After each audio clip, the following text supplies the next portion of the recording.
Hello दोस्तों, कैसे हैं आप सब लोग। ओमान सिविल एविएशन अथॉरिटी ने ये अनाउंसमेंट करा है कि जो भी रेड लिस्टेड कंट्रीज थे जिनका उन्होंने ट्रैवल सस्पेंड करा था, एंट्री सस्पेंड करा था, वो सस्पेंशन को 1 सितंबर दोपहर 12 बजे से हटा दिया जाएगा।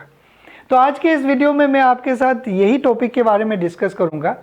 उस अनाउंसमेंट में उन्होंने एक गाइडलाइंस दिया है जिसको मैं थोड़ा ग्रुप में बना के बोलूँगा ताकि आपको अच्छे से समझ में आए। पहला पार्ट में मैं आपको बताऊंगा कि कौन कौन से लोग ओमान में जा सकते हैं। दूसरा मैं आपको बताऊंगा कि कौन कौन से वैक्सीन है जो अप्रूव्ड है ओमान में, क्योंकि वैक्सीनेटेड ट्रैवलर्स ही अलाउ है। तीसरा मैं आपको बताऊंगा कोविड पीसीआर टेस्ट के रिक्वायरमेंट्स कि क्या क्या कोविड टेस्ट के रिक्वायरमेंट्स है, कितने घंटे में करने हैं। ओके। चौथा मैं आपको बताऊंगा कि कौन से एप्लीकेशन में रजिस्ट्रेशन करना है। ओके, एक एप्लीकेशन है। और पांचवा क्वारंटीन के बारे में बताऊंगा। तो जो पहला पॉइंट है बहुत ही इंपॉर्टेंट है कि कौन कौन लोग ओमान ट्रैवल कर सकते हैं। जो उन्होंने बताया है उसमें उन्होंने ये लिखा है कि जो कतर के सिटीजन है, जो नागरिक है, वो ट्रैवल कर सकते हैं। दूसरा उन्होंने बताया है कि जो रेसिडेंट है कतर के वो ट्रैवल कर सकते हैं। तीसरा उन्होंने ये बताया है कि जिन्हें ओमान जाने के लिए, अगर मैंने कतर बोल दिया पहले तो माफ़ कीजिएगा, अगर ओमान जाने के लिए जिन्हें वीज़ा नहीं चाहिए वो लोग जा सकते हैं। चौथा उन्होंने ये बताया है कि ओमान में जिन्हें ऑन अराइवल वीज़ा मिलेगा वो लोग जा सकते हैं। 4 कैटेगरी बताया उन्होंने, सिटीजन, रेसिडेंट, जिनको वीज़ा नहीं चाहिए, जिनको ऑन अराइवल वीज़ा मिलेगा वही लोग जा सकते हैं। और उन्होंने ये बताया है कि इंडिया, बांग्लादेश, पाकिस्तान और भी जो 18 कंट्रीज थे जिनका उन्होंने ट्रैवल सस्पेंड करा था वो सारे लोग जा सकते हैं। अब यहाँ पे जो सबसे बड़ा क्वेश्चन मार्क ये है कि इंडियंस को ऑन अराइवल वीज़ा मिलेगा या नहीं मिलेगा। मैंने बहुत सारे वेबसाइट, इस वीडियो को रिकॉर्ड करने से पहले बहुत सारे वेबसाइट चेक करे, चाहे वो रॉयल पुलिस ऑफ ओमान हो या फिर टाइम्स ऑफ ओमान हो या जितने उनके ट्विटर हैंडल्स हो या फिर ओमान एयरवेज हो, कहीं पे भी मुझे ये नहीं मिला। कई जगह तो ये लिखा हुआ है कुछ वेबसाइट में कि ऑन अराइवल वीज़ा तो बंद ही हो गया है 2018 से ओमान के लिए। तो अगर ऐसा है तो इंडियंस के लिए जो सस्पेंशन उन्होंने हटाया है वो तो ना के बराबर है, क्योंकि ऑन अराइवल वीज़ा तो मिलेगा ही नहीं। ओके, जो नॉर्मल लोग हैं जो इंडिया से ओमान जाना चाहते हैं, ओमान से सऊदी अरेबिया जाना चाहते हैं, वो लोग नहीं ट्रैवल कर सकते। लेकिन जो रेसिडेंट है, जो इंडियन है बाई सिटीजन लेकिन ओमान में रहते हैं, वो लोग जा सकते हैं।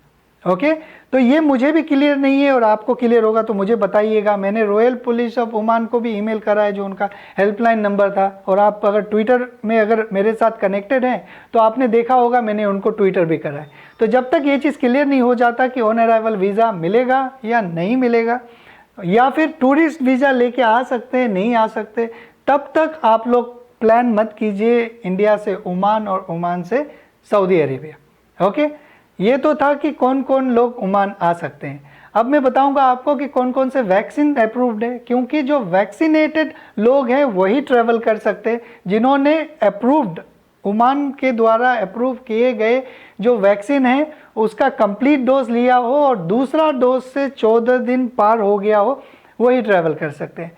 तो कौन कौन से वैक्सीन अप्रूव्ड है? AstraZeneca Oxford, AstraZeneca Covishield, okay, Pfizer, एक सिनोफार्म और स्पुतनिक वी। सिनोफार्म ही है शायद। ओके, सिनोफार्म है, सिनोफार्म या सिनोवैक ऐसा कुछ है। ओके, मैं लिख दूंगा आपको स्क्रीन में कौन कौन से अप्रूव्ड है। ओके, ये वैक्सीन अगर आपने लिया है और आप कतर के रेसिडेंट हैं तो आप जा सकते हैं। तो ये हो गया वैक्सीन जो अप्रूव्ड है। अब बात करते हैं कोविड पीसीआर टेस्ट के रिक्वायरमेंट्स के बारे में। इसमें उन्होंने थोड़ा सा कंफ्यूजिंग सा स्टेटमेंट दिया है, लेकिन मैं आपको एक्सप्लेन कर दूंगा। उन्होंने ये बताया है कि जिनका, जो भी लोग ओमान आने से पहले 8 घंटा ट्रांजिट होके आ रहे हैं, मतलब कोई कनेक्टिंग फ्लाइट से आ रहा है और जब उन्होंने फ्लाइट स्टार्ट करा और ओमान 9 घंटा या 10 घंटा बाद पहुंच रहा है, तो उनको COVID PCR test 96 hours before arrival करना है। मतलब जिस समय आपने सैंपल लिया और जब आप ओमान पहुंच रहे हैं उसके बीच में 96 आवर्स होने चाहिए। फिर से बताता हूं ये बात को। ओके, 2 तरह का उन्होंने गाइडलाइन दिया है, एक दिया है 96 आवर्स, एक दिया है 72 आवर्स। 96 आवर्स उन लोगों के लिए है जो ओमान लॉन्गेस्ट रूट से आ रहे हैं, जिनको ओमान आने में 8 घंटा से ज़्यादा लग रहे हैं। ओके तो उन्हें 96 hours before arrival maximum test कर सकते हैं, मतलब सैंपल कलेक्शन से जब ओमान पहुंचेंगे तब तक मैक्सिमम 96 आवर्स होने चाहिए। और जो लोग ओमान 8 घंटा से पहले पहुंच रहे हैं, मान लीजिए उन्होंने इंडिया से शुरू किया था 1 बजे और वहां पहुंच रहे हैं 4 बजे, तो उनको 72 आवर्स मैक्सिमम बिफोर अराइवल उनको कोविड पीसीआर का टेस्ट करवाना है। क्लियर हो गया होगा आपको। तो ये था कोविड पीसीआर का टेस्ट रिक्वायरमेंट। अगर जो लोगों ने कोविड पीसीआर टेस्ट नहीं करवाया है उन्हें ऑन अराइवल पीसीआर टेस्ट करवाना पड़ेगा एयरपोर्ट में। तो उसके लिए मैं जब एप्लीकेशन के बारे में बताऊंगा तो बताऊंगा उसके पेमेंट के बारे में। तो जब आप एयरपोर्ट में पहुंच जाएंगे तो आपको कोविड पीसीआर टेस्ट करवाना पड़ेगा उन लोगों को जो नहीं करवाया पहले, ठीक है। जब वो कोविड टेस्ट करवाएंगे वहाँ पे तो उसको एक रिस्ट बैंड दे दिया जाएगा, वो अपने होटल्स में एकोमोडेशन में चले जाएंगे। जब तक उनका नेगेटिव रिपोर्ट नहीं आता है कोविड पीसीआर टेस्ट का जो ओमान में किया था, तब तक वो क्वारंटीन ही रहेंगे। जब उनको आ जाता है रिपोर्ट नेगेटिव तो वो कट करेंगे, तब से उनका क्वारंटीन ख़त्म है। ऐसे जो लोग नेगेटिव पीसीआर टेस्ट रिपोर्ट लेके जाते हैं, जो मैंने ड्यूरेशन बताया था, अगर वो लेके जाते हैं तो उनको क्वारंटीन करने का कोई ज़रूरत नहीं, क्वारंटीन है ही नहीं। ओके तो ये था कोविड पीसीआर टेस्ट और क्वारंटीन को लेके। अब एक एप्लीकेशन भी है जिसमें रजिस्ट्रेशन करना जरूरी है जाने से पहले। उस एप्लीकेशन का नाम है TARASUUD+, तारासुद। ओके तो उस एप्लीकेशन में रजिस्ट्रेशन करना है ओमान जाने से पहले। कोई ड्यूरेशन नहीं बताया उन्होंने कि कितने घंटे पहले करने हैं, लेकिन रजिस्ट्रेशन करते समय आपको कोविड पीसीआर का टेस्ट रिपोर्ट और अपना वैक्सीन सर्टिफिकेट है वो अपलोड करना है। और इस बात का ध्यान रखिएगा, जो आपका कोविड पीसीआर का टेस्ट रिपोर्ट है उसमें QR कोड होना जरूरी है, वैक्सीन सर्टिफिकेट में QR कोड होना जरूरी है। अगर कोविन का सर्टिफिकेट हो डेफिनेटली आपका QR कोड होगा उसमें, तो ये चीज़ आपको अपलोड करना है। उसमें रजिस्ट्रेशन सक्सेसफुल हो जाता है तब आप ट्रैवल कर सकते हैं। तो ये गाइडलाइन जो सिविल एविएशन अथॉरिटी ओमान ने अनाउंस करा था, बस इतना ही।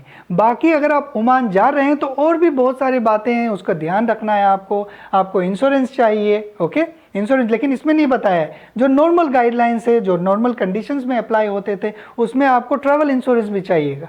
तो अगर आप रेसिडेंट है वहाँ के, अगर आपके पास इंश्योरेंस नहीं है तो इंश्योरेंस लेना पड़ेगा। तो ये जो अनाउंसमेंट है इसको मैं एक कंक्लूजन करता हूँ, एक सिंपल भाषा में आपको बता देता हूँ। मेरे समझ के मुताबिक वही लोग जा सकते हैं ओमान इंडिया से जो ओमान के रेसिडेंट है। ओके जो इंडियन सिटीजन है और ओमान के रेसिडेंट है वही लोग जा सकते हैं। और बाकी लोग जो इंडिया से ओमान और ओमान से सऊदी अरेबिया जाने के लिए सोच रहे हैं वो अभी नहीं जा सकते, क्योंकि ऑन अराइवल वीज़ा तो इंडियन को मिलता नहीं है ओमान में, और वीज़ा भी चाहिए, ना तो आप नागरिक हैं वहाँ के, तो आप नहीं जा सकते। ओके तो जैसे ही मुझे कुछ इसके बारे में क्लियर आंसर मिलेगा मैं आप लोगों के साथ शेयर करूँगा। अगर आपके पास भी कोई क्लियर आंसर है तो मुझे बताइएगा, कोई ऑफिशियल लिंक दीजिएगा।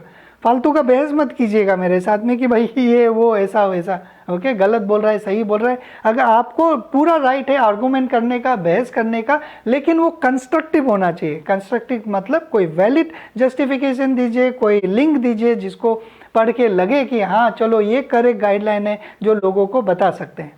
तो आज के लिए इतना ही। अब कोशिश करूंगा दुबई के बारे में भी कुछ गाइडलाइन है जो आप लोगों के साथ शेयर करूंगा। तब तक आप लोग अपना ख्याल रखिए। Thank you very much.